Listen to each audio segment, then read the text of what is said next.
I call the January 11th, 2024 meeting of the Legislative Commission on Pensions and Retirement to order. A quorum is not present. However, no official action will be taken at this meeting. Can you all hear me okay? Okay, good. All right, just want to make sure you can hear me. So the goal of this meeting is to hear from members of the public on the topic of pensions and retirement for Minnesota's public employees and the work of the commission. The hearing we had in Duluth last fall, it was such a great showing that we wanted to make sure that we got to get out one more time before session starts. And so thank you all for having us here. I want to thank Senator Rasmussen and Representative Backer for hosting us. I'm going to just let them say a few words before we kind of walk through what we're going to do today. Senator Rasmussen. Thank you, Chair Herr, and just appreciate everyone who has come out for this important discussion today, and for my colleagues on the Pension Commission for making the trip up to Fergus Falls and accepting our invitation. Pensions, while it might not get a lot of attention in the media, is really important work. And I think it's really important that we have pension benefits here in the state of Minnesota that attract and retain hardworking public servants, and that also as a part of our work on the Pension Commission to make sure that we manage pensions responsibly so that the promises that we've made to hardworking public servants are met, and that we're able to provide the benefits that we've promised. And so I appreciate all of you for being here to be a part of that conversation as a part of this listening session today. And I also just want to call out too that pensions is a topic down at the legislature that's quite bipartisan. If you look at our pension bill that came out of this commission, it had the full support of all the members, Democrat, Republican, Senate, House, supporting the work that happens here. And so I appreciate that spirit of bipartisanship that exists on this pension commission. And I would say, as a part of today, this is about the testimony we're going to be hearing, the feedback, the ideas, the suggestions, and then it's for us to take those ideas back to the Capitol as we start the upcoming legislative session. And so appreciate you being here tonight to share your feedback. And I'll hand it over to Representative Jeff Backer, who's a state representative here in the area. Yeah, thank you. Thank you there, Jordan. It is so important when we host these committees out in greater Minnesota, because we really hear a lot, as the senators and our other representatives would say, and thank you, Chair, for holding it in Fergus Falls and other members on the task force. We do have people come down to the Capitol, as we are well aware of. It could be 3-4 hours. For myself, when I go down every week, it's nearly 4 hours. So it's hard to hear from the public. And so having these hearings are so important. I was actually talking to a family member yesterday of a police officer, just asking them some questions on how important the pension is for the officers. There are people who, I know, teachers and also officers who serve because one of the benefits, they serve to serve the public, but there's also that benefit of the pension. Now, I do not serve on the commission.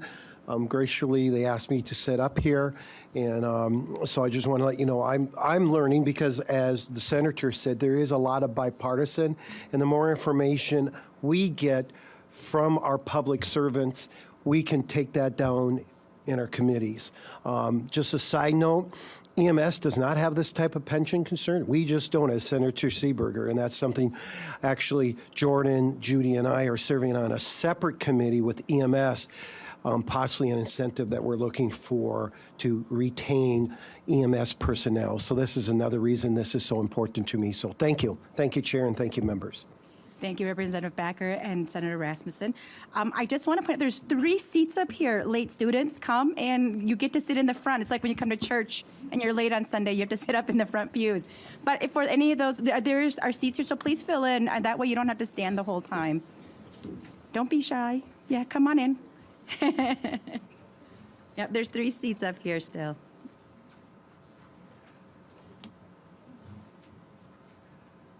You can pull this one back there too, yeah. Sorry, I'm a mom, so I always want to make sure everybody.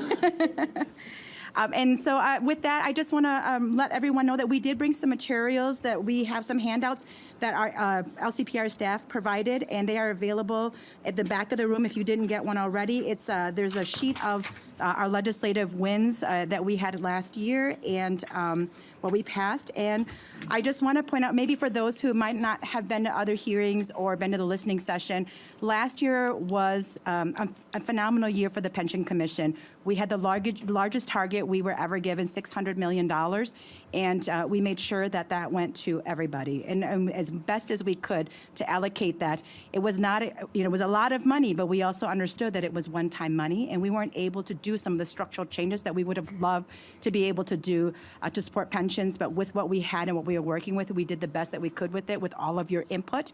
We had a omnibus bill that was put together, and we gave a week, almost 2 weeks, for everybody to come in and say, like, what would you do differently based on what's been proposed? And I think that I took almost every suggestion that somebody came into me that could fit with the parameters of the funding that we received. And so I was really happy to be able to accommodate and be informed by what it is that you all think is the best way to use some of this funds. And so I just wanted to talk through that process a little bit so you know how we got here. Today, really, it's for us to really listen to all of you, know that that many of us, we likely will not be responding because we want to hear from you and use that time as wisely as possible. We are limited on time, and so we will be limiting everyone's testimony to 3 minutes. And so before we begin, I'm just going to ask our commission for everyone to introduce themselves, and if we could start over by Senator Murphy, that would be great. Thank you, Chair Herr. My name is Erin Murphy. I serve in the Minnesota Senate. I represent a district in the western part of St. Paul, and I'm really happy to be here. Senator Jordan Rasmussen, represent Otter Tail, Wilkin, Traverse, Grant, and half of Douglas County. Senator Judy Seeberger, I represent District 41, which is on the east side of the metro, the cities of Grant, Afton, the Lakeland cities, Cottage Grove, and Hastings. We'll go to staff afterwards. Representative Berg. I'm Representative Kayla Berg. I represent a large chunk of the central Burnsville area. Hi there, I'm Representative Michael Nelson. I represent parts of Brooklyn Park and all of Osseo. Jeff Backer, represent Traverse, Wilkin, Grant, and part of Otter Tail County. And then staff, if you could introduce yourself too, starting with Nick, the CA. Nick Stubelanger, I'm a committee administrator for the House and legislative staff for the Pensions Commission. Hi, I'm Sean Kelly, Deputy Director for the Legislative Commission on Pensions and Retirement. Lisa Dieslin, I'm the Commission Assistant for the Pension Commission. And we have another Sebastian, did you introduce yourself real quickly? Oh, you can't. Sebastian, Legislative Assistant to Senator Murphy. Thank you. Do we have any other staff in here? Okay. All right, with that, we're going to begin our testimony. So our assistant, Lisa Deslin, will be timing our testifiers to 3 minutes. And so when you hear, with a warning, if you could just wrap up your comments and know that whatever you don't get through, you can always submit to us. I want to also draw everyone's attention that we did get written testimony from 6 individuals, and those have been posted onto our website so that everyone can read those. And with that, we're going to begin with Doug Anderson. Actually, I'm going to call the names kind of in order so that you know that what's the baseball term? Like somebody's up next, somebody's in the like what? On deck. On deck, that's it. So up next, on deck, and what's the other one? In the hole. I got to write this down, okay. Up next, on deck. Clearly, I don't watch baseball.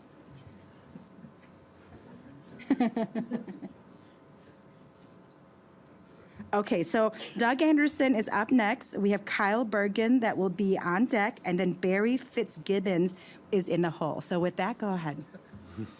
State your name for the record and begin your testimony. Good afternoon. Good afternoon, Madam Chair, Commission members. I'm Doug Anderson, Executive Director for the Public Employees Retirement Association. Appreciate the opportunity here to talk about one of those legislative wins, the creation of a $5 million incentive program for the para statewide volunteer program. So again, appreciate the work done by the Commission and Chair Herr, Senator Rasmussen for your feedback on this. Also, it was created giving para a lot of discretion about how the program will work, and we appreciate that because we're able to work with our advisory council, our advisory board, which informs the para board about how it should work. We had many meetings. I'm working off a handout. It's just 6 slides long. I'll give you a little bit of an overview about the SVF program, the process for how we developed what the incentive program would be, and then what the incentive program is. So on the first slide, just shows the growth of the SVF program since it was established in 2010. So there's about 700 volunteer firefighter departments around the state. Those that choose to come to para, what that means is they're having para do the plan administration and the State Board of Investment doing the investments for the plan. And while we talk about it as being the statewide volunteer firefighter plan, it's really a collection of individual plans, all tracking all the members separately. The assets are separate. They all have their annual valuations. They all have their own funding ratios and contribution requirements. They're really individual plans. So the growth has been pretty steady growth over 15 years. We're up to about 238 plans. No plan is ever really left voluntarily. They can join, they can choose to leave. We've had a few plans that there's been a dissolution or some mergers, but no plan has chosen to leave. So we think we're doing a good job. Happy customers, it's a good thing that we have. And it's grown even though para hasn't really actively tried to promote the plan over the years.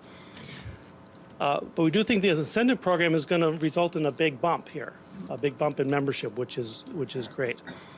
The second slide just shows kind of the plans that we've attracted so far. Is generally the smaller size plans. So on the chart here, it just shows the size of the plans that have come to us from smallest to largest, and then what number of them have joined the para SVF, what number are yet to join. So we have a higher percentage of the smaller plans that have come in. A lot of times this happens because there's really two reasons. One is the individual who does most of the administrative work. Maybe they retire. In a smaller plan, there's fewer individuals that are interested in taking that over. That's where coming to para is attractive. We take that off their desk. And the other is just the costs of the plan, whether it's an audit cost or looking for investment consulting help. The smaller the plan, the more relative that cost is, and thus it's a little more attractive to the smaller size plans. On the third slide, this is the work of the advisory board. So when the incentive plan was created, the task was how do we develop how that money set aside should be used to incent plans to come in.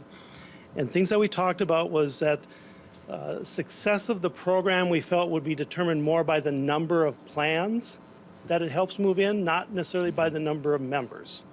So it's a little bit more focused on the smaller plans. That's the goal. We worked on the assumption that the $5 million amount is a one-time only. So we're not assuming that that's going to be repeated in the future. We then talked about other ways to do this. Well, can we incent a plan to do kind of the right thing with the money? So a lot of these plans, this is going to sound unusual when you compare to the other plans that we talk about most of the time, but most of these plans are really well funded. The average para plan is about 140% funded. Some are 200% funded. We were a little concerned that seeing incentive money go in just to build further surplus, we want that to see that go for benefits. But we felt like that's getting a little out of scope of this incentive program, so we did not put that into the final rules for the incentive, but we do have that on our radar of what are ways to try to tackle that problem. So we kind of view that not just as a incentive recruitment issue, but kind of a broader issue to address overall in the future. We kind of talked about a format of being a fixed dollar amount per plan plus another amount per member, which is where we did settle on. And then we talked about, we heard about the potential. What if someone joins and then chooses to leave to get the incentive? And we felt, well, we wanted to avoid making a lot of rules. So we said, perhaps that could happen. We hope it doesn't happen, but we didn't put a lot of criteria on. We think when they join, they'll stay with us. The fourth slide is just a chance to talk about our process a little bit, is that we understood that these plans look very different. They're different in very different ways, is that some plans have a relatively low benefit level. The lowest is they'll give $500 per year volunteer service as a lump sum when they reach the retirement.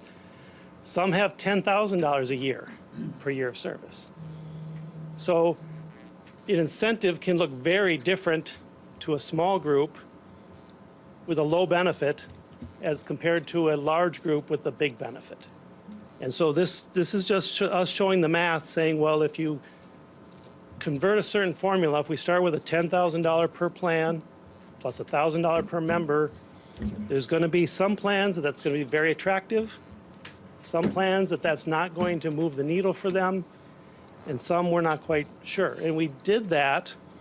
And I'm moving to slide 6, and I'm over 3 minutes. I understand that, so I hope I can quickly move through the You rest. can go ahead. And my apologies, I should have said ahead of time, Doug is presenting on something we'd asked him to, so he's going to get just a couple minutes longer than the other testifiers. Okay. Thank you, Chair Herr. With that said, I'm still not going to go every detail of this slide because the detail isn't as important as just trying to explain the general concept was, in order for us to get a good assumption for how many may join, we needed to kind of do that work to break it down into those groups. Of like, well, if it's a group where the money goes a long way, they're more likely to join. If it's a group where the money's not going to go as far, they're less likely to join. It just helped us break this down so we can make some starting assumptions about how many do we think will join. And we assume, well, 50% of one group may join, and 25% of another group may join, and 10% of another group may join. I don't know how accurate those are going to be. That's a starting point. It kind of allowed us to get to an initial formula. What was also helpful is the LCPR staff did a survey of the 500 plans that aren't in the para SVF, asked a lot of really good questions. The one thing that really stood out to me is I think it was about 30% of them said that they wouldn't join no matter how much money they were offered. So that's why we don't assume every single plan is going to join. So we took a lot of input from the advisory board about their thoughts, got us to this point where we thought, well, if the formula is going to be $10,000 per plan plus $1,000 per active member, we think we're going to see in the ballpark of maybe 100 plans, 125 join, and this incentive amount will cover that. So that's the formula we ended up with. It starts with plans who joined. There's one plan joined July 1, 2023. That was an exception. Most plans joined the January 1st of every year. We had 22 plans join January 1, 2024. No, we don't have a really good guess or estimate at this point how many come next year. Of the 5 million, there's probably around 700,000 that is committed to the 23 that have joined, and more to go. We do have a first come, first serve element to this that will start to kick in after there's 100 some plans. There's a mechanism in the formula that says, well, if we get to next year at this time and there's still money left, we have the opportunity to raise the formula, both prospectively, but also to apply that incremental increase retroactively to the groups that join, because we want every plan that joins to get the same amount, whether it's 2024, 2025, or 2026. That's the basics of the plan. We do meet next with our advisory board to talk about the education, kind of the rollout of this. So we'll talk about probably do some webinars. We have been doing some individual meetings with groups. We're probably limited that we may not be able to get out and talk to every group that wants to around the state on this, but we'll get into the education part. That's next when we meet in just a few weeks with them. And then with that, I want to add one more thing. The bill included the potential for a defined contribution option, effective 1/1/2025. And that's a interesting change because a lot of these groups, they're really well funded because they're very concerned about the municipality having to make a contribution. So this defined contribution option, some of them are pretty intrigued by the ability to use the surplus and avoid the potential for a contribution too. So that's an interesting thing we're able to talk to them about. So they don't have to decide that. They can join PARA now, keep their current program pretty much as is, convert to that later on, but I'd say that's getting some positive traction. And overall, just the response and talking to groups is on this opportunity is really pretty good. So thanks for allowing me more time. I'm happy to take questions if you have them. Thank you, Director Anderson. And if I want to maybe save as much time for people's testimony, so if I think Senator Rasmussen looks like he might have a comment, and then what I'd like to do is maybe if we have questions, if we could have Director Anderson back another time and we can ask him more detailed questions about this. But Senator Rasmussen. Thank you, Madam Chair, and thank you, Mr. Anderson. Just want to thank the Commission for their support of this and the last pension bill, and also Mr. Anderson for your work. I know you're spending a lot of time traveling around the state talking to volunteer relief associations about this, and we'll be doing more of that.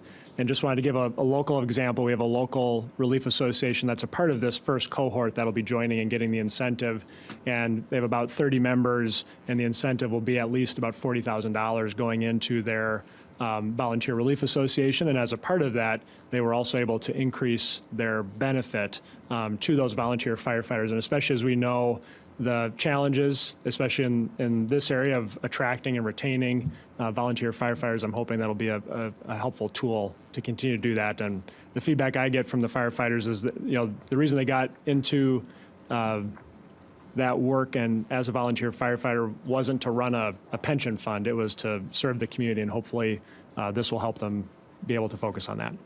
Thank you, Senator Rasmussen. Thank you, Director Anderson. Thank you. Up next is Chief of Public Safety, Kyle Bergen. And when you come up, we're going to move the sign-up sheet to this main table. If you want to speak first and then sign in, we do need everyone who speaks today to sign in, so we would appreciate that. So we'll let Chief Bergen sign in first, and then we'll move it after that. That way we can keep the flow to continue. And so then on deck is Barry Fitzsimmons, Sheriff of Otter Tail County, and in the hole is Michael Lang, Parapolice and Fire Plan member. Okay. If you could state your name and then begin your testimony. Kyle Bergen, Chief of Public Safety, City of Fergus Falls. I'll just be very brief. I know there's a lot of people that want to talk tonight. Just want to first thank the committee for their work in the last legislative session, especially as it pertains to duty disabilities regarding the Police and Fire Fund. That was certainly, I think, a big push that needed to be done to preserve our pension program. I think there was a lot of compromise there to ensure that we were giving, people that are receiving disabilities that truly need those disabilities an extra advantage. And I think that there was also a lot of work to close some loopholes to make sure that some weren't using it as a golden parachute to leave the profession.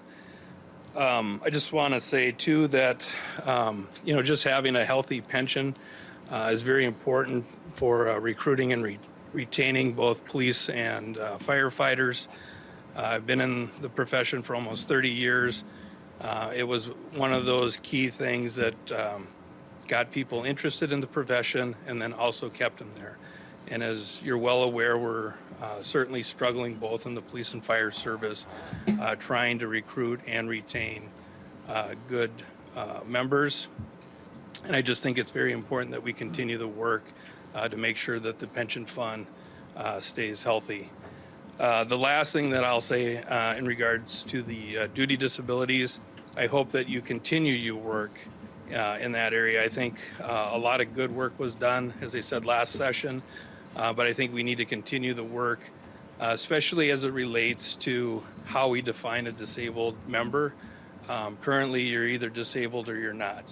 I think if we look at the Veterans Administration or some other disability programs, we see that your disability is defined by a percentage. You might be 10% disabled, you might be 20% disabled. How do we modernize how we view disabilities within the police and fire pension program? So with that, I just say, kudos to you for the work that you did, and I hope that you continue your work in the future on this. So, thank you. Thank you, Chief Bergen. Up next is Sheriff Fitzgibbons, and on deck is Michael Lang, Parapolice and Fire Plan, and then in the hole is Michael Nelson, MSRS retiree and Vice President of Ask Me MN. Good Please afternoon. state- Thank you very much. As stated, I'm Barry Fitzgibbons, Otter Tail County Sheriff. Been in law enforcement roughly 24 years, Sheriff, working on my sixth year. To echo a lot of what Chief of Public Safety mentioned, we really appreciate the work that you've done. It's so important to make sure that our pension is sustainable as we move forward and face these challenges. We know they weren't easy. There was a lot of work done. A lot was done behind the scene, but again, it's just so important that you continue to do this work and make it so that our men and women who are out there serving every day have that sustainable pension. My comments are going to primarily focus on the PTSD and the work that the commission has done and the changes that were made. We know that law enforcement and the fire service, we're under a lot of duress these days, and we face a lot of challenges. What our men and women are faced with every day certainly has an impact, and how do we address those impacts, and how do we make sure that our men and women are taken care of? I will mention for my office, back in 2019, I implemented a mental health wellness program. That was something new to law enforcement because there's a stigma attached to saying that you need help in the mental health field. So we have a psychologist that specializes in law enforcement that comes up 4 times a year and meets with our staff on a voluntary basis. And the feedback that I've gotten from my staff initially was a little apprehensive, like, oh my gosh, it's a fitness for duty, when the messaging is, no, we want to make sure you're healthy. No different than fine-tuning a car. Sometimes you just need a little bit of work. And we're going to continue that program, and I'm certain that that'll have long-term effects. With the PTSD, the messaging, and what I'm hearing through the work that you have done is, let's fix our folks, let's get them healthy, and let's get them back to work. And that's what we want to do, and we want to keep doing that. So I applaud the work that you're doing. One other topic, I know it's short on time here tonight, but just food for thought is when we come to recruitment and retention, our dispatchers, and I know that's not necessarily on the agenda tonight, but they are not classified as essential. But I would think if they were deemed essential, they could get on to a similar plan that our corrections is on. And I think, I know there's a lot to it, but just some food for thought. I would support that, and I know several of my sheriffs that I've spoken to would appreciate that and would consider that too. So again, thank you for your work you're doing. It's great work, and if we can keep our people healthy, that's certainly our goal. So again, thank you for your time tonight. That's all I have. Thank you, Sheriff Fitzgibbons. Up next is Michael Lang. On deck is Michael Nelson, and then in the hole is Rodney Rowe, Secretary, Treasurer, Education, Minnesota. Please state your name and begin your It is testimony. Michael Lang, and I live in Otter Tail, Minnesota. I am here because I'm a deputy locally here. In March of 2022, I was injured on the job. Had 3 surgeries since then, seen 3 doctors since then. Things aren't looking good, so I'll probably have to apply for duty disability really soon, unfortunately. I'm trying to come up with a plan of what I'll do next because I want to stay working. I want to be a full-time employee. I like working for the county. Ideally, I'd just move into another county position. I'd get the same take-home pay and life would be good. I'm finding roadblocks. I don't want to beat a dead horse with the HF 1234 as a hot topic. What I'm finding is there's some challenges within that because my mind frame is I'll be having those offsets. It'll be what it is. One of the things I'm finding is, I believe it's statute 353.27. There's a clause in there that if I'm duty disabled, I can no longer, or I'm excluded from other para plans, such as the general plan. Did some calls to para, did some research. My understanding is that was created because the thought process, if you're disabled, you can no longer work. My counter argument was duty disability is because you're injured doing a dangerous job, so you can no longer do the police and fire job. I understand there'd be complications because normally there's a combined service program where if you work one plan and switch to another, it combines. What I'd suggest is, if the commission's willing, is consider obstacles like that. My thought would be like have an exclusion for duty disabled, but have them excluded from the combined service, because I understand that create all sorts of complications. Give me some sort of incentive to keep working, because right now I'm looking at this kind of like golden window between the offsets, wanting to work full time, but if I do, I could actually get less take-home pay. There's all sorts of challenges. One other thing I realized in talking with Para might be a possibility, even if I go private and they have like a 401k matching program, that might be considered income for the offsets, which eliminates the benefit of a 401k matching, depending on how it's listed as gross income. So another suggestion is try and look into stuff like that if you're willing. Make it easier for guys like me to keep working in other career fields, because right now it's pretty stressful, and it's trying not to just sit at home collecting the Para paycheck, but it's challenging in some ways. So I'm just trying to stay hopeful. Thank you for your time. I'm open to any questions too. Thank you for your testimony. Yep. Appreciate it. Thank you. Up next is Michael Nelson. On deck is Rodney Rowe, and in the hole is Jason Savage, high school principal, Pillager Public Schools. Please state your name for the record and begin. Mike Nelson. I am a current retiree and a recipient of an MSRS pension for a number of years. I'm also currently the Vice President of AFSCME Minnesota Chapter 5 Retirees United, with 5,000 active members statewide, and advocating for thousands more who receive MSRS and PERA pensions.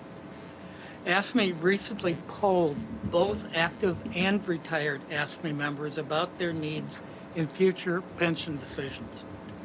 Over 60% of all respondents said that their most important pension issue was improved COLAs for retirees.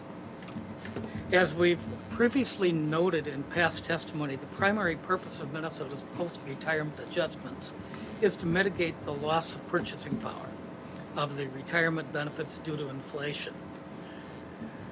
Retirement benefits should be increased during the period of retirement to offset the impact of economic inflation over the time in order to maintain a retirement benefit that was adequate at the time of retirement. Both of these come from your own internal documents. Since the 2018 pension deal, we've had significant losses in purchasing power of our pensions, and that is a great concern. As a current recipient of an MSRS pension and a member of an organization representing both MSRS and Para employees, we see this lack of an equitable COLA adjustment increase with some degree of alarm, since it greatly affects our current pension value that will extend far into the future. We'd request that the pension plans, the legislature, and the administration jointly agree to increase the appropriation for the pension plans to include adequate funding to provide for COLA adjustments that maintain the value of the pensions both for current and future recipients. We thank you for all the work that you've done in this last session. It was greatly appreciated, but we think that Minnesota can do better. Thank you. Thank you, Mr. Nelson. Up next is Rodney Rowe, Secretary Treasurer of Education, Minnesota. On deck is Jason Savage, high school principal of Pillager Public School, and in the hole is Deb Hart, teacher of Parham Public Schools. Please state your name and begin your testimony. Good afternoon, Chair and Pension Commission members. My name is Rodney Rowe, Secretary Treasurer of Education Minnesota, our state's union of over 80,000 educators. I'm a fourth grade classroom teacher currently on leave from the Worthington School District. When public pensions were put into place, they were a promise to essential middle-class workers such as teachers, firefighters, and police officers that do the work that help us all. Today, a pension is still a public good, an essential recruitment and retention tool that allows workers to serve the public and retire with the security and dignity that they need. They remain one of the most largest ways that we can compete with the corporate sector. At one time, teachers knew that they earned less, but they understood that the benefits of good health care and a retirement were there and put in place to make up for it. Well, those days are long over. According to a study by the Economic Policy Institute released in September of 2023, educators in Minnesota today make 28% less than workers in other sectors with the same level of education. Healthcare is simply unaffordable, and that pension promise that once attracted and kept great workers in our schools has eroded. Benefits that existed for a group of educators expired, and now we have a retirement system that is simply uncompetitive due to the enormous penalties. Current educators with 35 years of experience that consider drawing a benefit before the age of 62 are significantly impacted in their pension benefit. The times have most certainly changed. Corporate power and greed has exploded while at the same time our public systems have suffered from chronic disinvestment. Teaching today is remarkably harder than it was 20 years ago. Teachers are mitigating student crisis, managing skyrocketing classroom sizes, and they are asked over and over and over to do more with less. One educator recently described their work as attempting to do life-saving surgery with no scalpel, no nurses, and on 35 patients all at the same time. It is no wonder that our two-tier pension system is pushing our mid-career educators out of the profession. Mid-career teachers who have taught for 20 years are having to decide now if they should reestablish themselves in a second career so that they can build a new retirement. The educator shortage is a crisis that is going to harm students in public education unless we act now. Currently, 9 out of 10 schools in Minnesota don't have enough teachers to fill classrooms right now. And this harms our students of color, our rural students, and students with disabilities the most. We need to invest in teachers if we want students to succeed. Our pension needs to once again become the recruitment and retention tool it was created to be. Educators are advocating for the pension that they love, or the profession that they love, their financial well-being, and their colleagues who work so hard making sacrifices to care for the Minnesota's next generation. The legislature has the power and the opportunity to build on the educator pension improvements that were made last year. And in doing so, this will help attract the next generation of great educators and retain our mid-career teachers. Pensions are a promise that does just that. And I encourage the LCPR to take the further steps to reduce the enormous penalties in the educator pensions. Thank you for your time. Thank you, Mr. Rowe. Up next is, and actually at our commission hearings and listening sessions, we do ask you not applause or make comments while someone else is speaking. So if we could just adhere to that. The next person is Jason Savage, high school principal of Pillager High School. On deck is Deb Hart, and then in the hole is Scott Hart.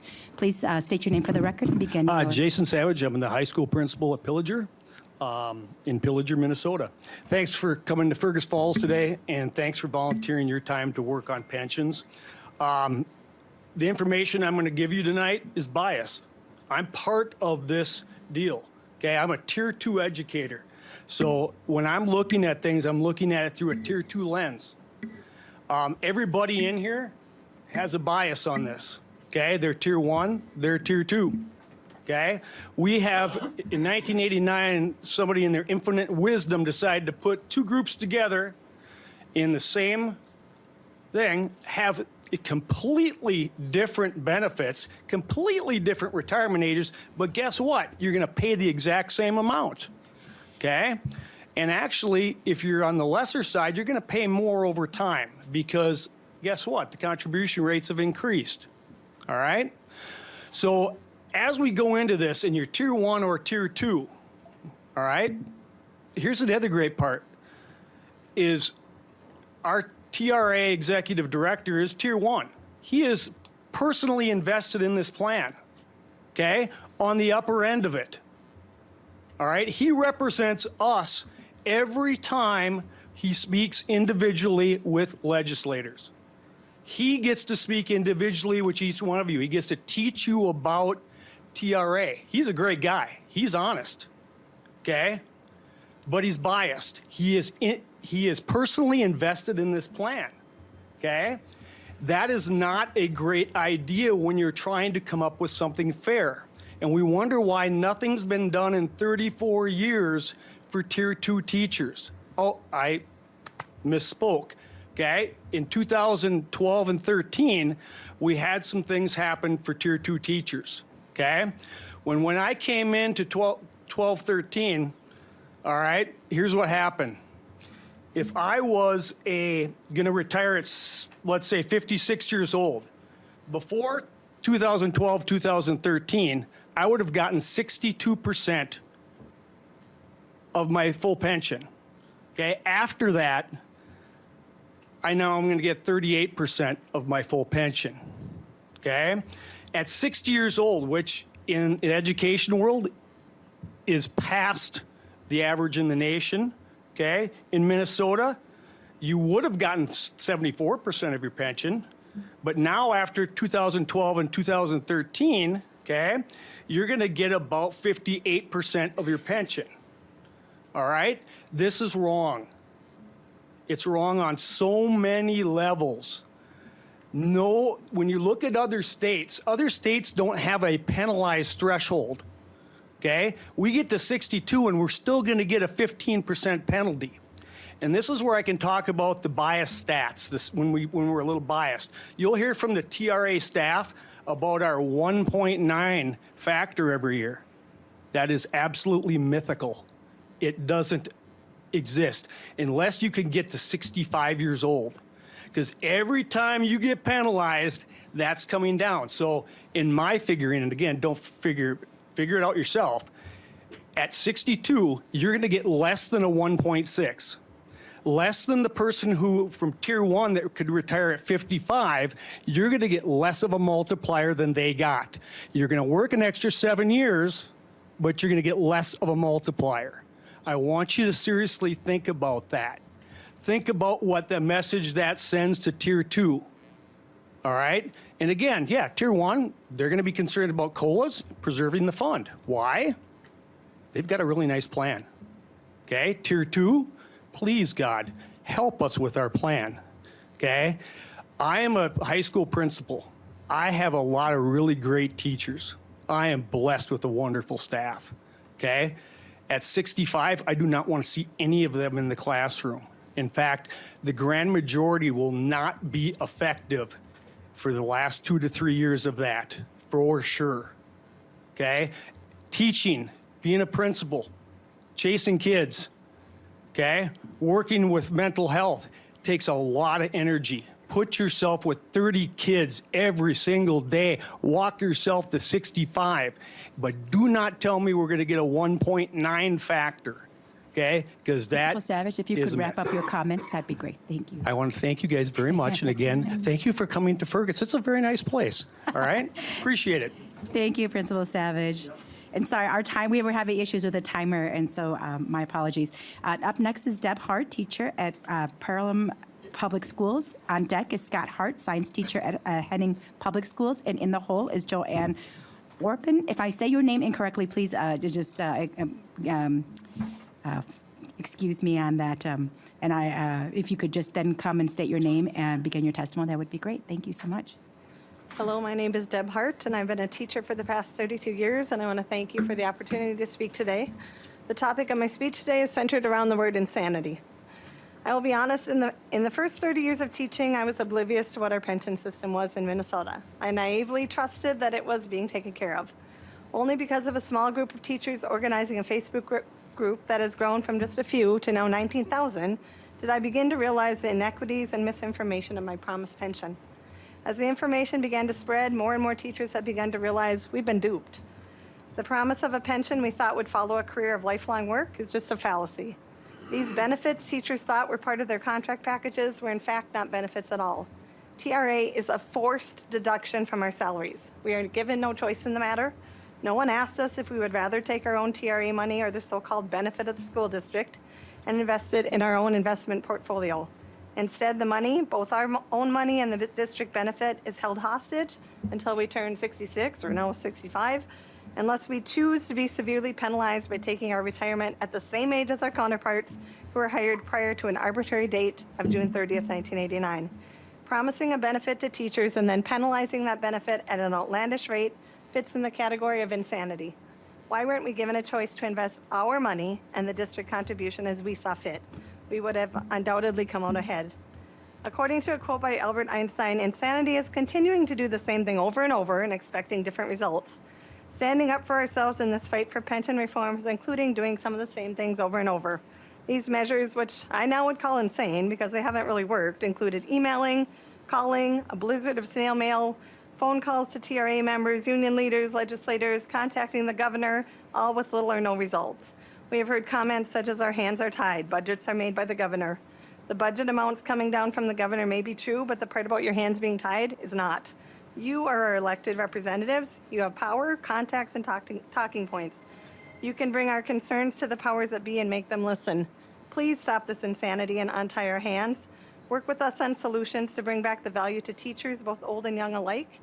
In conclusion, many of us in this room fighting for pension reform are probably in our 40s and 50s, but I asked some of my younger colleagues why more of them won't step up to speak about pension reform. Some of their responses were not surprising to me. I'm in my 20s or 30s, I'm just trying to survive. Retirement is a long way off. But other responses were, we aren't speaking out about pension reform because we won't make it in teaching that long. We're already looking for other opportunities. And that mindset, my friends, will be the end of education in Minnesota. Kids need teachers. If the pension system is not addressed and soon, they will be very hard to find. Many doers in this group have brought forth possible solutions to this insanity. I'm asking you to do more than just listen to their ideas, but work to put them into action. Public education in Minnesota and our students' futures are counting on you. Anything else or anything less is insane. Thank you for your time. Thank you, Ms. Hart. Up next is Scott Hart, a science teacher in Henning Public Schools. On deck is Joanne Orpin, and then in the hole is Jen Roos. And I should have said this earlier, but if you have specific pronouns you'd like for me to address you by, please, as when you identify yourself, state your name and your pronouns, and then begin your testimony. My name is Scott Hart. I'm a teacher at the Henning Public School. I'm a 32-year veteran of education. There have been many good ideas suggested in pension reform, but no action has really been taken. I know all of you know the history behind this pension. In short, we are in a place because over the course of 30 years, decisions have been made that hurt a once 100% fully funded pension. Really, no valid attempts to make changes to correct for a known shortfall has been done, other than it remains on the backs of the Tier 2 teachers. Many ideas have been given to fix this, such as increased legislative funding, raise in pension contribution by both the employer and employee, contributions from other areas such as subs returning retired teachers that are collecting a pension and teaching as well, contributions to pensions by Ed Minnesota instead of supporting political parties that are not listening to us, change in retirement requirements such as maybe change it to the rule of 95, being 60 with 30 years experience and so forth. Also, a drawback of COLAs like other states have done that have better pensions than us in Minnesota, using tax money from legalized substances, for we are the ones firsthand to see what these substances do to our teachers when their parents are using. So I also ponder this question: why no one has really stepped forward to make these important changes? In my opinion, I believe it is a fear of public perception of what education is. I believe the public thinks teachers only work 9 months out of the year, and that's not really that hard a job to do, and we are not worth it. That unrealistic idea has caused fear for supporting education and making beneficial changes. The support for education may jeopardize their own careers, and really believe that attitude has hurt education for years. This lack of support not only has hindered pensions, pay, insurance, and funding for school, it has hurt the students. Everyone here in their hearts know differently. To keep watching as a thriving profession, changes need to be made. It should be done now rather than later. I want to close with a famous quote that expresses how many teachers are feeling about education pension and other things happening within education. And I do believe Clark W. Griswold says it best for the frustration we educators are feeling when he received his bonus for the membership in the Jelly of the Month Club.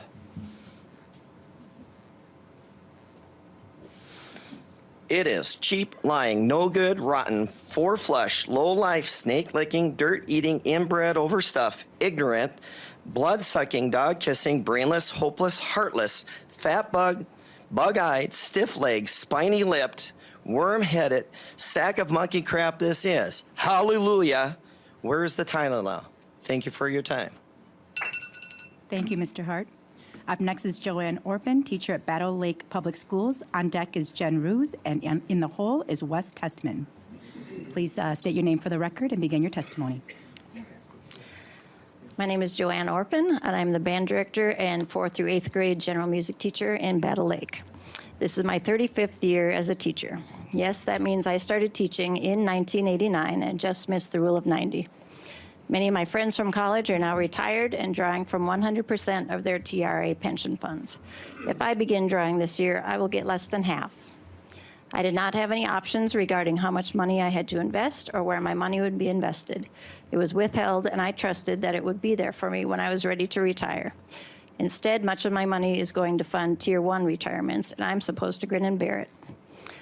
Under the current system, a high percentage of teachers will never even recoup the money that they invested, besides having to work a decade longer and enjoying a decade less of retired life. The difference is criminal. I've come to realize that most U.S. states have a rule of 90, rule of 85, or consider 30 years to be a complete career for a reason. After 30 years in the classroom, many teachers need to retire. This is not a job for those with health issues or those who have used up their lifetime supply of patience. I have put in literally years of my life beyond my contracted time, giving up family time, personal time, and sleep to give my all to my students. That really takes a toll on the body and mind after a while. While I've been busy doing my job, I thought the TRA Board, Education Minnesota, and our state legislators would be doing theirs to keep Minnesota's education system at the top of the nation. Minnesota can no longer claim that status. While more and more is asked of us, each of those entities has ignored us. Many Tier 1 teachers continue to teach due to the cost of living and insurance or simply because they want to. They, however, have the option to retire with a reasonable monthly check. Many of those who did retire are on the sub-list for their area schools. Substitutes are in short supply, and teachers are often asked to cover for other teachers, adding another duty to their plates. This will only help to drive more and more teachers out of the profession. I recently had a former student come and tell me she just declared her college major, music education. She'll be a great teacher. But if Minnesota doesn't make major improvements to the pension system, I'm going to suggest that she teach in another state. Do you want young, energetic teachers for the children of Minnesota? I know I want them for my grandkids. I'm not a numbers person. I know that making Tier 2 pensions equitable with those before us, or even matching the national average, will be expensive. I think that the plans being costed out by the TRA Board right now only have the potential to bring minimal improvements, but at least they're a step in the right direction. If more time is needed to figure it all out, then please extend the rule of 90 by a few years while you figure it out. Convince Governor Walz of the serious predicament that our schools are in. The legislatures of the past have put us in this bind. You are going to be the ones that can come up with the funds and a plan to turn it around. Make this happen before Minnesota schools enter crisis mode. Treat all Minnesota's teachers with respect and give them the fair pension that they have earned and deserve. Thank you. Thank you, Ms. Orpin. Up next is Jen Roos, teacher of Fergus Falls Public Schools. On deck is Wes Tessman, and in the hole is Shane Lee. Please come up to the podium and identify yourself for the record and begin your testimony. Thank you all for coming here this evening. I'm Jen Roos. I am an educator in Fergus Falls. I started here in 1993. I won't receive my full pension until I've been in the classroom for 44 years, and I reached the rule of 109. Luckily, I still love my job, I have my health, and I look forward to every day. I know you have a concern that fair retirement will worsen the teacher shortage. This is simply not true. Teachers have always worked past the rule of 90. They don't retire because they simply meet a magical age or a magical dollar figure. If we were in it for the money, this wouldn't be our career. When I advocate for pension improvement, I'm not looking for a quick out. I'm looking for a respectable option if I'm unable to continue teaching or when I am ready to stop. I worry a lot about what happens if I can't continue. I'm well aware that every single day is a blessing and tomorrow is not a promise. I've seen my colleagues and friends have to stop teaching early for many, many health reasons. Many of them were Tier 1 and got a fair pension when they retired, but many of my colleagues won't. 3 decades. I've given my whole career to this profession, to this state, to this town. So many of my colleagues here with me tonight have done the same. unfunded liabilities, fiduciary responsibility, and how we are going to pay for it, that's not my problem. I've been here 30 years. I have already paid for it. Educators who might be unable to keep working after giving 30 years to the students of this state don't deserve a huge 7% per year deduction. We have already funded our pensions. We have worked a full career. We deserve a full pension. My colleagues and I are speaking up for what we need because we have to. With the educator shortage, a tax on public education, and the expiration of the Rule of 90, this profession just isn't sustainable. Teachers are leaving younger and younger for careers with better salary, jobs with sustainable work-life balance, and yes, for jobs with better pensions. I'm worried that we're now not going to have any teachers in 10 years. We should all be worried about that. It's going to cost our state, our students, our communities much, much more in the long run. I thank you for the work you did last year to get us that extra year, but now please find the funding to take more steps to fairly improve the TRA Tier 2 pension and give educators the retirement security and flexibility we're desperate for. Thank you again for your time. Thank you, Ms. Roos. Up next is Wes Tessman, President, Education Minnesota. On deck is Shane Lee, and in the hole is Ethan Soland. Please identify yourself for the record and begin your testimony. Good evening. My name is Wes Tessman. I am the president of Education Minnesota Retired. And I'd like to thank you for coming out to West Central Minnesota this evening and for listening to everybody. I'd also like to thank you for your time, efforts, and thoughtful consideration in all of the decisions that you make. As you know, and most of us here know, there are over 600,000 people across the state of Minnesota that receive public pensions. Many of those are retired educators. So the decisions that you make certainly have an impact on the lives of many of our retirees and former educators. I guess I would like to say that one of those decisions that truly make a difference is COLAs. It has a direct impact on retirees as well as active educators. Any cost of living adjustment that we can get is an improvement in everybody's lives. And it has a multiple effect for those that are active educators looking at retiring down the road. Tier 1 and Tier 2 has become a divisive issue. Both groups need to work together to encourage to encourage legislators like yourselves to increase salaries and thereby increase educator pensions and increase the people that are looking at going into education in the future. I guess I'm a Tier 1. I retired 7 years ago with the Rule of 90, but like thousands of, and I do mean thousands, of my colleagues did not retire for a few years because I couldn't afford it. It was health insurance that made my decision on whether I was going to retire under the Rule of 90 or not. So there are a lot of us that are in that category of Tier 1 that did not retire because, even though we had the Rule of 90, couldn't afford it. I have colleagues that will retire this spring and another that will retire next year, and they're both Tier 2 teachers, will make a lot more in their pension than what I'm making, and I retired just 7 years ago. My TRA COLA hasn't kept up with the cost of living. Please continue to improve COLAs. COLAs will truly make a difference. I know that, as I said before, I'd like to reiterate, I'd like to thank you for your time and your efforts and certainly your thoughtful consideration. And please consider improving COLAs. Thank you. Thank you, Mr. Tessman. Up next is Shane Lee, teacher, Wheaton Area Schools. On deck is Ethan Solan, and in the hole is Tim Peterson. Good evening, and thank you for allowing me to speak tonight. My name is Shane Lee, and I've been a teacher in the Wheaton Area School District for going on 26 years. I began my teaching in North Dakota in 1992. I have 32 years of total service. I left North Dakota because Minnesota offered better pay and benefits and a tradition of academic excellence that I found to be very enticing. I was young then, and I still have many friends who teach in North Dakota who I respect greatly. And to be certain, now that I've grown older, I now see that I wasn't wrong about Minnesota for the most part, but I was sorely mistaken when it came to benefits. These same friends I mentioned teaching in North Dakota now either retired or are retiring in the next few years with an unreduced pension. When I was first told that there was no rule of 90 here, they said, don't worry, they'll have something in place by the time you retire.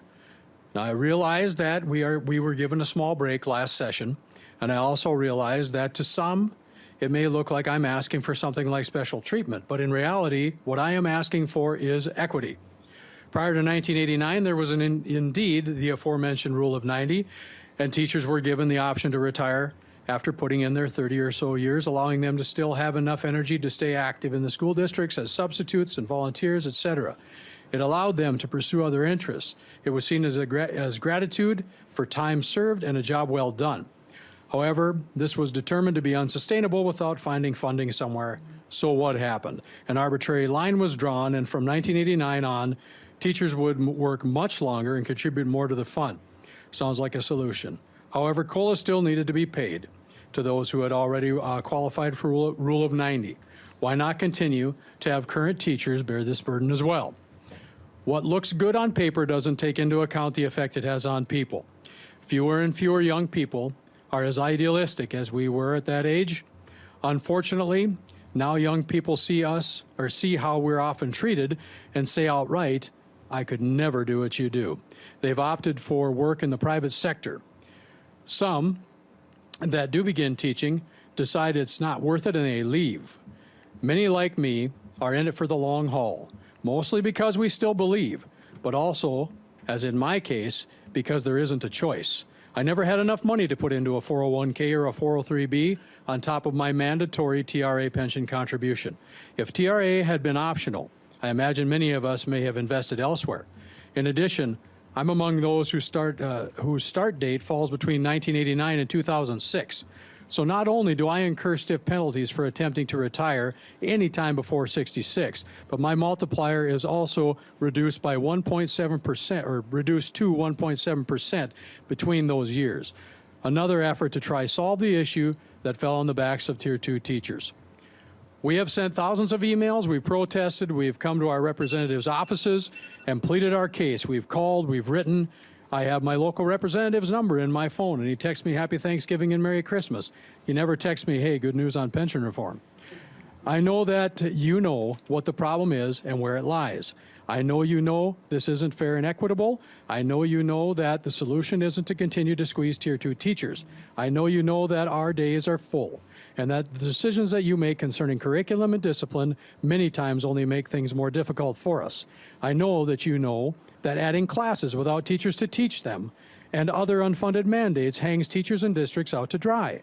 I know that you know that to expect more from workers, to expect excellence, to put in place stringent guidelines for teacher evaluation, and then listen to folks talk about how teachers are holding the state up for ransom while we negotiate or, God forbid, strike is not right.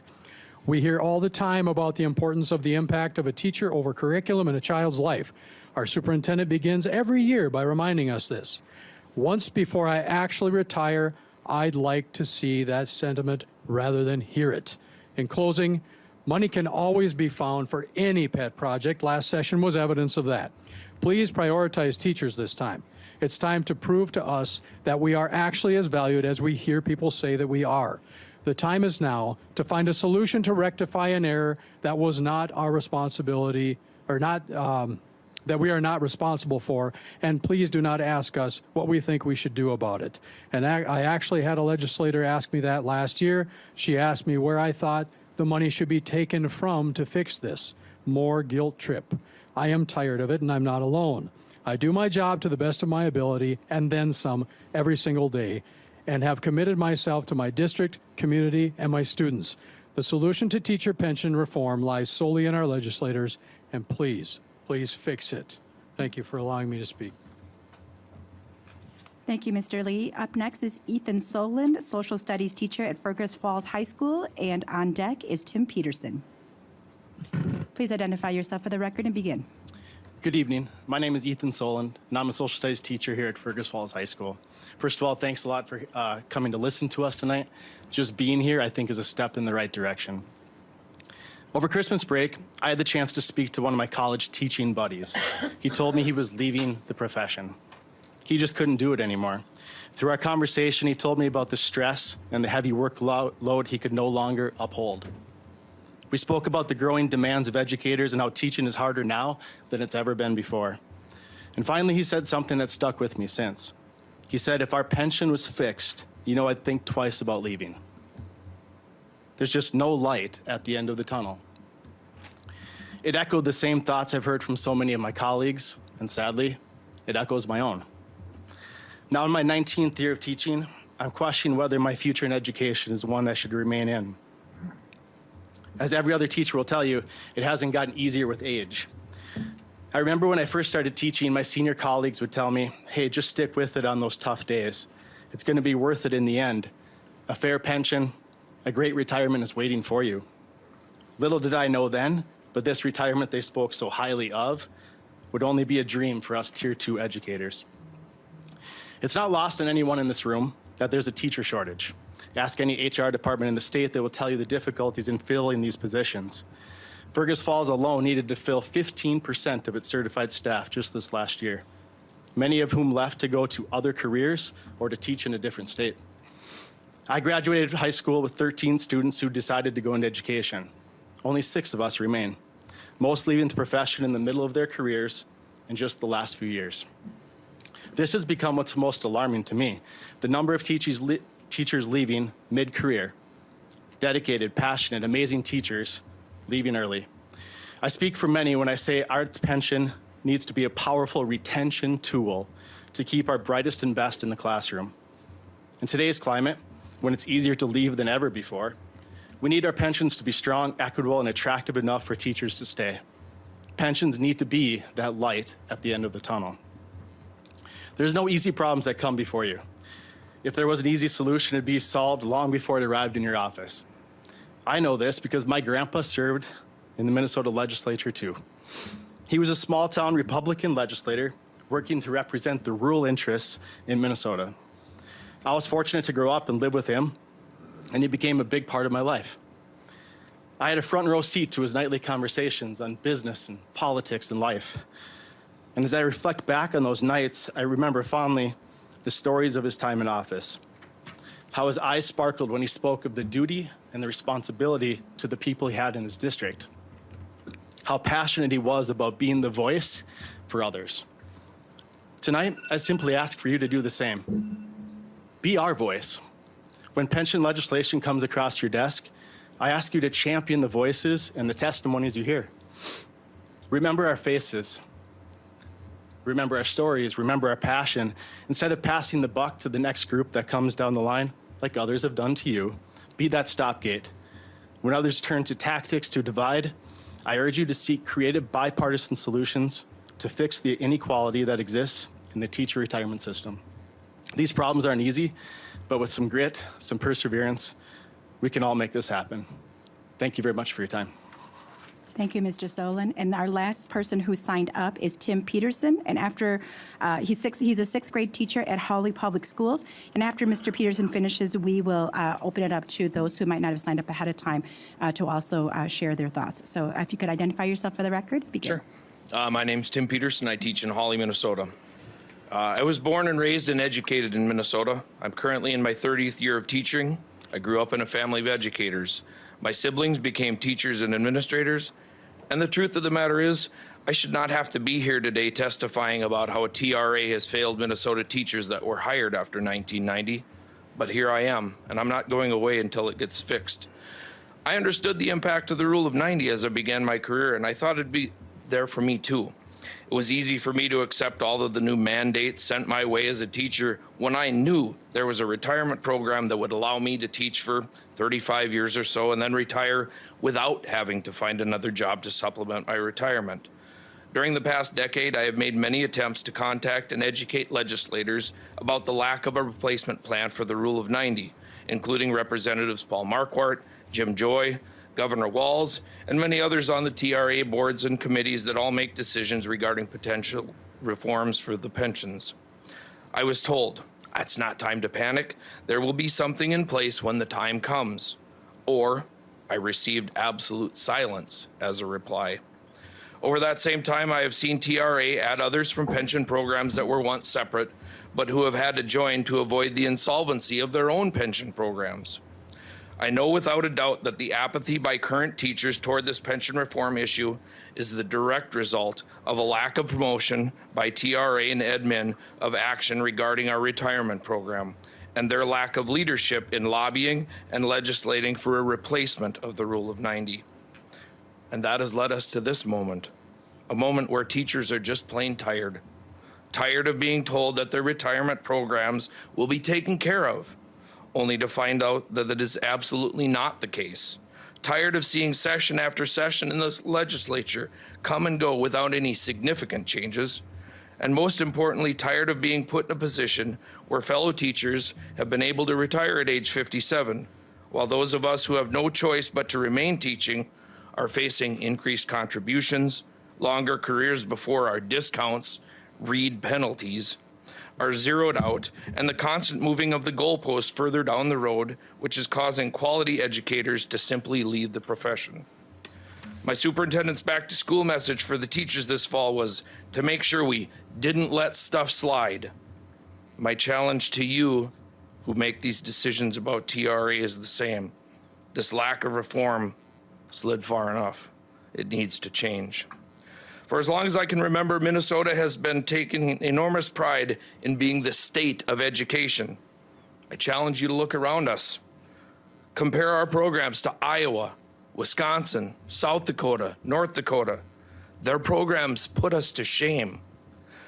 We are here today to be seen and heard, to make sure that those who make decisions about the future of Minnesota's teachers hear our frustration, to start the process of making progress toward a change that should have happened 30 years ago.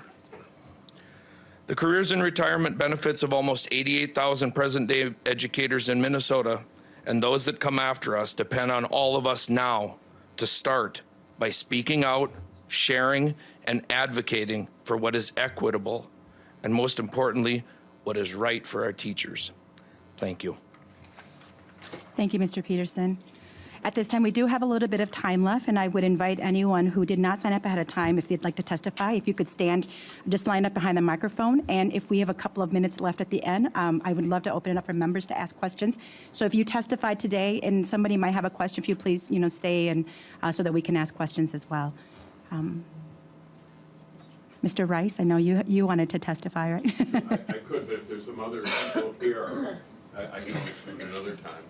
Maybe I'll make a quick statement. Brian Rice, I'm from Minneapolis, an attorney. I'm here tonight on behalf of the Minnesota Professional Firefighters and the Minnesota Police Fraternal Association. And their issue, you've heard me before on this, is COLAs.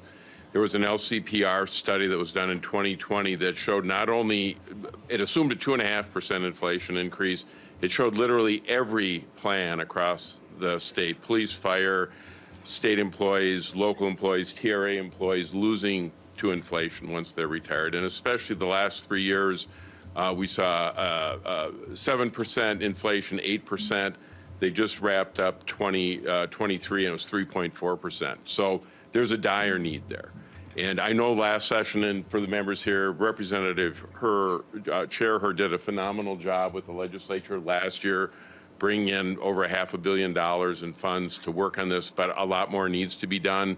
I know it's tough. I'm sitting next to Mike Nelson from AFSCME, but you have Representative Mike Nelson. Mike served on the Pension Commission for 20 years. We're sure going to miss you, Mike.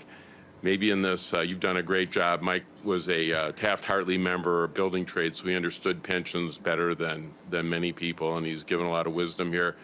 Maybe this will be the year, and you've heard me say this before, Minnesota does pensions on the cheap. You looked at the NASRA studies, all state and local government spending nationwide, spending is 5.2% nationwide. Minnesota, we're 47th. We spend 2.4%. And hearing the stories of the teachers today is distressing, but it cuts across all of the plans. And something really needs to be done. I think this is the choir here on pension. They're dedicated to pensions. Representative Herr has done a great job, but we really do need you to raise your voices with leadership this year. And the notion we're spending too much on pensions, it's just a damn lie. And we've been fed that lie for years and years. It's wrong. There's a lot of needs in this pension system, and maybe there's a chance to get it right. I see just yesterday, MMB's forecaster, Standards & Poor, Global Management Intelligence, upped their numbers. The state's collections are $70 million ahead of the projection done just in November. Frankly, I call them SPIGME. Standards & Poor is the most conservative of all the 34 forecasters that the Philadelphia Fed tracks. Maybe when the February forecast comes out in about 7-8 weeks and there's money on the bottom line, please, please, please grab some of it for pensions, because you got a big problem. 1 out of 10 employees in this state are covered by the pension systems you oversee, and 1 out of 10 retirees in this state are affected by those pension systems too. And if the Representative Herr and this commission did change the direction last year on it, but it's got to change even more. Otherwise, you're going to hear these stories again and again and again. And, you know, good things did happen last year with getting a normal retirement age 65. Representative Herr, Chair Herr, you did a great job on that.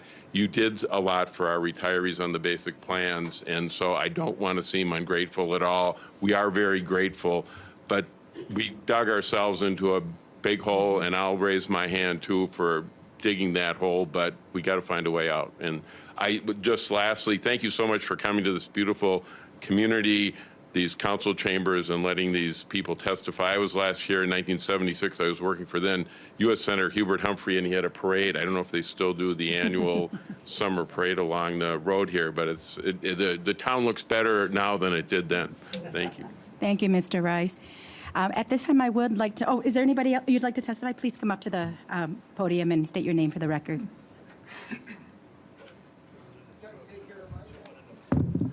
Good evening. My name is Dan Larson. I'm a member of Education Minnesota retired. I presently serve on the governing board. First, I'd be remiss if I did not thank the members of the committee traveling to Fergus Falls to hear the concerns of citizens. It says something you're willing to take the time and make the effort to hear from rural Minnesota. I'd also like to thank the committee for the efforts they made in improving pensions last year. It's nice to see a lot of familiar faces from the many early Monday morning committee meetings from last spring at the Capitol. I know I have an increasing understanding of involving retirement, much more complex than just pensions. For example, when I reached and passed Rule 90 in the early 2010s, I resembled Minnesota teachers as a group. Average age of retirement at that time was 57 when I first qualified for the Rule 90 to age 62, 1 year at a time for those 5 years. It kept going up. I finally retired at a fictitious rule of 100 for myself. The biggest reason for most teachers was the increasing cost of medical insurance. Main point I wish to emphasize the importance of cost of living adjustments.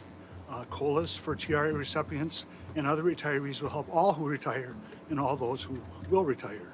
COLAs help all the state retirees, those who will retire and their families. They also help the communities where they live. They contribute to the local economies with their stable incomes, especially when there are downturns in the economy.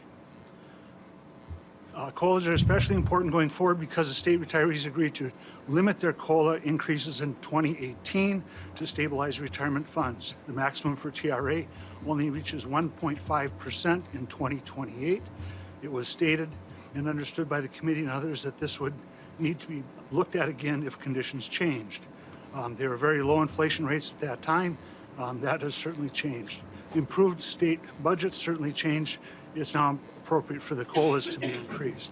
Thank you again for having this hearing. Thank you for willingness to listen to our testimony and to work with citizens to improve pensions and other factors involved in retirement to Minnesota's public workers. Thank you, Mr. Larson. And at this time, okay, all right, we'll have another one coming. Oh, no, that's okay. Please state your name for the record. Kent Janicki, teacher from Pillinger High School, or Pillinger Elementary, Pillinger School District. Generation teacher. My grandmother was a teacher. I think when she got her first job as a schoolhouse, she had to start her own fire to keep the building warm. I know her father would bring her by horse and wagon to drop her off way up in northwestern Minnesota. My aunts are teachers. My mother was a teacher. All three of my daughters went into teaching. I guess that's why I'm kind of here. Two of them went into teaching at the age of 21. It's pretty hard to understand that they're going to have to teach for 44 years before they can retire. Then again, they don't have to anymore. One went into a speech pathologist. She makes more money in the private sector. She makes $51,000 a year. Trust me, a first-year teacher does not make $51,000 in Minnesota. She ran to North Dakota. My middle daughter, she's a social worker in school districts. She's now at a hospital, or going to go to a hospital, because she can't afford to make it. She is running to North Dakota. My oldest daughter, she's been teaching for 10 years. She's 30 years old. She had her first teaching job when she was 20. 46 years she'll have to teach. She is now going back to school. She is not leaving. They are running from the state of Minnesota. I had 15 kids in 15 classmates that went into teaching. I'm the only one left. They're running to Wisconsin. They're running to Iowa. They're not leaving. They're sprinting. We need to make changes quick, and we need to make them now. Thank you. Thank you. Please make your way up to the microphone and identify yourself for the record and begin your testimony. Hello. Try that. My name is Dan Modis. I teach at Pequot Lakes High School, and thank you for the opportunity to speak and for making the effort to come out to all of Minnesota to get our thoughts. By now you've heard the appeals, you've heard the stories, you've heard the reasons, you've been shown the disparities with our pension compared to all sorts of different groups and states. The thing about teachers, and I think you know this, is we're a generational occupation. You just heard it back here. Teachers who are parents don't just raise kids. We raise future teachers, oftentimes. Often we're the first link in the teacher supply chain. I am a first generation teacher. I'm maybe one of the exceptions. My family never had teachers. I'm the first one. And I remember my first paycheck years ago. So proud of my first paycheck as a teacher. My family was proud. Fast forward 18 years, the profession has changed like no other. And while I love my job, I love teaching students, the change has been heavily more stressful and demanding than when I first started as a rookie teacher in 2005. We are increasingly society's cleanup crew, as students are increasingly coming to our classrooms with more needs and deficiencies and all that. We try to fill the void. We try to do what we can to help them out. It is taxing. It's always been the case of teaching, but it's ramped up even more than ever before.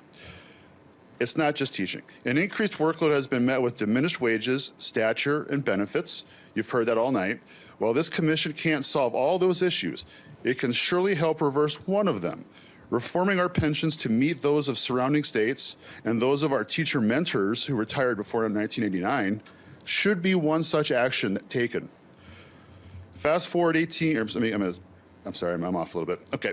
If the state of Minnesota wants to make teaching attractive again, let's start here. Let's make our pensions respectful of our profession and our predecessors. Rule of 90 was a great arrangement that rewarded a long and honorable career. It is time to return to that commitment. One other consideration for the commission is to recognize the possibility that a lack of teacher pension reform will actually increase the disparity between affluent school districts and poverty-stricken ones, and often metro versus rural, with larger tax bases and smaller tax bases. It's going to increase that divide. One way to try to level that playing field is to have a statewide level, good retirement plan for teachers. I have 3 kids of my own. One's a senior. My senior is considering majors right now, and it involves humanities and liberal arts ideas. She hasn't thought about teaching. It would make my day to see her become a teacher and do the chain of teacher supply chain as a new generational teaching family. Help me add this as a possibility. Right now, I can't. I am brutally honest. I love the job, but I will be honest about the pros and cons. I have told them about the pension issues. It has steered her away. That's one less future teacher, possibly, at least in Minnesota. Okay.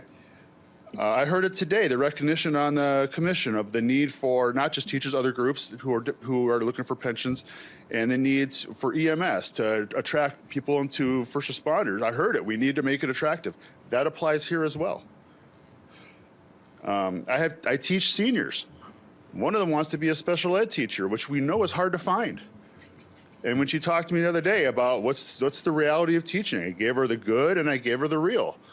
And when I told her about the pensions, I think she might be reconsidering. I would never talk anybody out of teaching, but I'm going to be honest about it. There is a serious issue. You've heard it all night, and I think you've been sympathetic, and I just looking at it, it looks like you are taking it in and it's resonating. I really hope you push for us because it is a real issue. So thank you for your time. Thank you. So I thought we would have time for member questions, but I don't think that we're going to be able to now. So if we have no more testifiers, I would just like to maybe say a couple of comments to wrap up. It looks like Senator Rasmussen looks like he might want to say something. Yeah. We have one more testifier? Okay. One more? Sure. All right.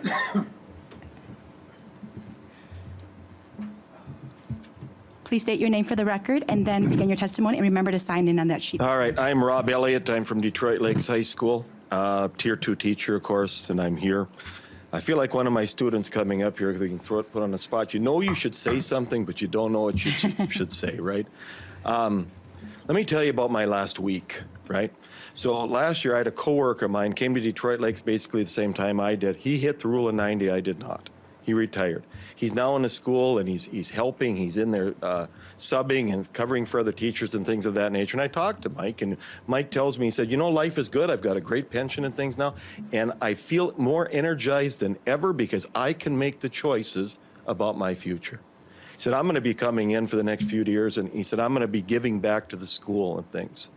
I think that's just an unbelievable, I think, testimony to the fact of what retired teachers can give back to their communities and such, right? Another thing that I saw this week is I'm not much of a Facebooker, but I can tell you that every once in a while I pop it open, and it's amazing how many of my co-students in college are done. They have finished. They've hit the rule of 90 in their differing districts, some in North Dakota, some in Texas. It's amazing the opportunities that they have, and they've moved on to different parts of their life, and some of it's giving back to their communities and schools. Some of it is just pursuing other ambitions and things that they feel like they deserve and have earned through their giving to their school systems and things. I have two teachers that I work with that are having tremendous health care issues right now. They've been in the school district now. Their ages 57 to 59. Tremendous health issues. They don't know what they're going to do in the next few years here because they are not under that rule of 90 and things as we go. We need to do something. Something has to happen here and such. It certainly isn't on your table. I've attended many Zoom meetings. I do a lot of watching and reading and trying to keep up with what's happening. And I know that this committee has taken this on their shoulders and things. You did nothing wrong in the past, but things were wronged in the past to teacher pensions. And now something has to be done. There's no question. I question when there's 15% of my salary that's put towards my teacher pension in my name, but I know that there's about half of that I will never, ever see. It doesn't go to my pension, it goes to another pension. And that's not a fault of anyone. It was a bad choice made many years ago that now needs to be changed. When we make those bad choices in the past, somewhere along the line, those things have to be changed and put back on the right track and such. I thank you for all your time and effort in coming up to Fergus Falls and hearing from outstate Minnesota. We really appreciate it. Thank you much. Thank you so much. Thank you to everyone who came today to provide your voice and share your concerns, and also to let us know the things that you felt like we have done well, and I really appreciate that. I want to just say that for those who might not know my background, I graduated with an undergraduate in finance, and my first job out of college as a like a young 21-year-old, was actually in 401k plans. That's the first thing that first job that I went to. And I remember thinking that most people aren't thinking about their retirement when they first start working. But I thought about it immediately because I was the one advocating, telling people why they needed to invest. And at first I thought, well, 401k plans, man, this is such a sweet deal. You put your money in and then your tax rate gets reduced and your employer puts money in and then like you're making free money, right? And I remember thinking what a great deal it was until I started learning why defined contribution plans were put into place. It was because we were getting rid of defined benefit plans all across the country. That if you remember, I remember even in the 80s that almost everybody had a defined benefit plan. The large motor companies did. Almost all companies provided defined benefit plans. The shift to defined contribution was to shift the responsibilities from employers, and so that they would pay out less money, and individuals would have to be responsible for their own retirement. And I say that because it is so important to me to maintain pension plans, to protect people who have given up, making more money somewhere else to teach, to do things that will, are educating our children for the future of whatever profession they want to go into. And so with that said, I want you all to know that this really matters to me, and I want Minnesota to be a leader. But I also want us, and I've never said this at a pension listening session or hearing, but I want us to be careful what we ask for. Because I did hear individuals stating that if they had their own money and that they could invest themselves, they would do better. What I want you to understand is that I have been investing since I was 21, and the maximum at times up to 18%. And there are times where when you're in a defined contribution plan, you don't get to contribute when you're on maternity leave. When you are, when your kiddos are small, you reduce that amount. When I was a stay-at-home mom for 6 years, I did not contribute to that plan.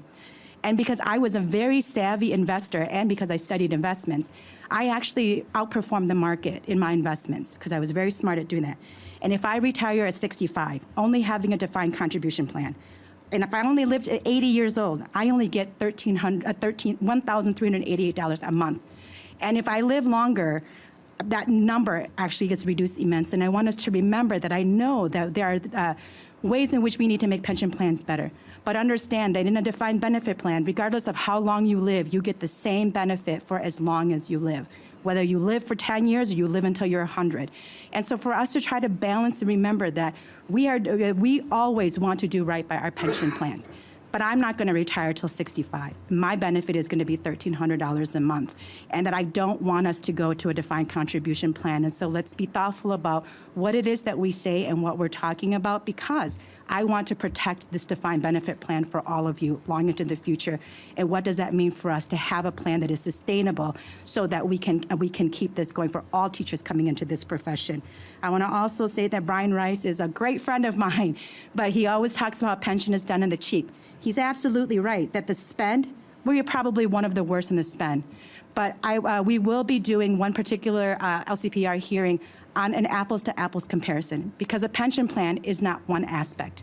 There is your average high five, there is the average monthly benefit, there is your contribution rate, your vesting. When you look at apples-to-apples, Minnesota actually is still better than most states, and I really feel terrible for teachers who are leaving to go to other states. And I'm just going to give you a really quick preview. Minnesota's average high five salary is $73,000. North Dakota's is $64,000. South Dakota is $43,000. Iowa is $41,000, and Wisconsin is $52,000. Teachers are paid less than other states, much, much less. And so your benefits are based on your salary and what you're paid. The average benefit payment in Minnesota for our teachers is $2,700, the highest compared to North Dakota at $1,700. Teacher leaving in North Dakota, they are selling themselves short. That when you look at Iowa, that's $1,400. Wisconsin is at $1,700. Iowa is $1,500. South Dakota is $1,400, and North Dakota is at $1,700. So I want us to remember that let's look at apples to apples comparison, and we will be diving deep into this because you're right. We could pay more. We absolutely should, and I actually have asked the LCPR team that is one project that we will work on so that we can absolutely say what should we be contributing into these plans more. But we have to look at our plans and do an apples-to-apples comparison. There's actually much more when you look at each one of these regarding vesting, regarding employers' contribution, regarding employees' contribution. And so I want us to be thoughtful when we think about how do we make what we're saying equitable truly equitable, let's make sure we all have the right information so that we can make good decisions. And that know that even though I know this data and statistic, I know that Minnesota can be a leader. Just because we might be doing better in some of these categories does not mean that we can't do more. And Minnesota has always been a leader, whether it came to education and saying, how do we reform education system? When it comes to how do we ensure that our teachers have good benefits, or our firefighters, or whoever it is that we've been looking at, we can always be the leader. And I'm committed to continuing to try to be a leader, to ensure that we are able to look at sustainable funding so that we can absolutely take care of all of you, all of the men and women who decided to choose public service.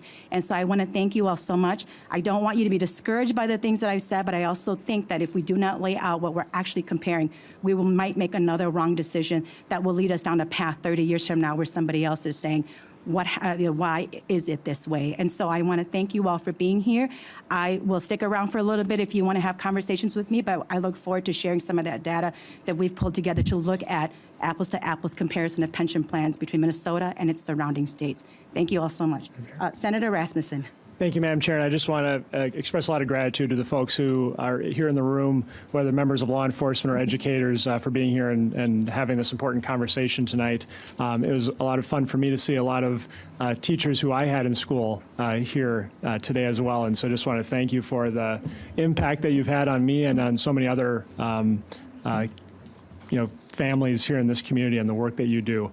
I think I'll just speak for myself, but I think I speak for many of my colleagues that the change made to create Tier 1 and Tier 2 back in 1989 was unfair. And I think it's important to acknowledge that by a single date, we have a dramatic difference in what pension benefits are. And I think you guys understand that more so than anyone else. One of the things that I think where we need your help as a pension commission going forward is to continue talking to other legislators across the state, to the governor, about the importance of funding pensions adequately. One of the concerns that I have, especially with TRA, is that there's a current $8 billion unfunded liability within the plan and a contribution deficiency. So even if for the benefits that we have already promised, or that TRA has already promised to both retirees and to actives, there's an $8 billion hole to make sure that they have enough money to actually pay out those assets that were promised. And so I think it's really important, as Chair Herr was saying, that we have to be really thoughtful and careful about this, because we've seen other states that have made big mistakes, and they've had to change pension benefits for retirees. They've had to rip different pension benefits for actives and change things, and we just want to make sure we're really thoughtful. And so appreciate you being here today, the conversations, and for your help going forward, just making sure we educate all Minnesotans on the importance of good pensions for hardworking public servants. And with that, that concludes our, this here. And that concludes our business for today, members. Any further meetings will be communicated well in advance until the commencement of the 2024 regular legislative session. Thank you all for your work and dedication.